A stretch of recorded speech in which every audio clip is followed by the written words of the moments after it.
Oh, what better way to follow a beautiful cover than with a little bit of stand-up comedy? Yeah, thank you. I don't use a mic stand because clearly I'm a young, dangerous rebel. Thank you. All right.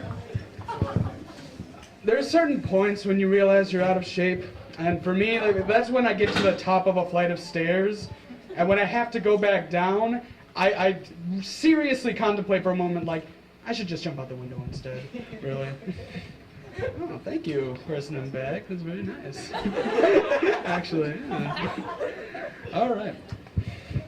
But I think I'm a very attractive, beautiful young man. But right, like, ew, thank you all. Oh, feel so good about myself right now. But like, and especially like here. But like, this is a little unacceptable. Just a tad unacceptable. Like, it's to the point where it's like, if I could grow a beard and I just didn't shower for days, I'd either look like a very well-dressed homeless person or Zach Galifianakis.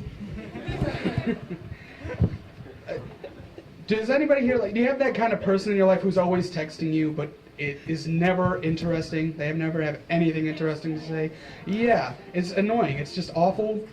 And the worst part about it is, like, it's not like real life, because if you're stuck in a boring conversation in real life and the other person's not saying anything, you could just, like, say, oh, I have homework, or my dog blew up, I have to deal with that, and just run off. Or, like, at the very worst, you could just, like, karate chop them in the throat and run. Like, but texting, there's nothing. You can't do anything. And your natural response when you get a message from someone you know should not be, oh, fuck, now I gotta deal with this. I deal with some very, like, mildly awkward moments, and some, like, one of my ones is, like, when I talk to people and they ask, like, do you smoke? Because when someone asks if you smoke, like, I have to ask, do I smoke what? Because it's either, like, generally if someone's asking if you smoke, it's either, like, do you smoke cigarettes, or do you smoke hookah, or do you smoke weed? And it's just like, okay, that's fair, because you know they're not going to ask you, like, no one's going to casually ask you, hey, do you smoke crack? It's not going to be something you have to deal with. Oh, I'd really love to see that. Like, just someone to come up to you like, hey, do you smoke crack? No. Do I look like a crack addict? I showered today.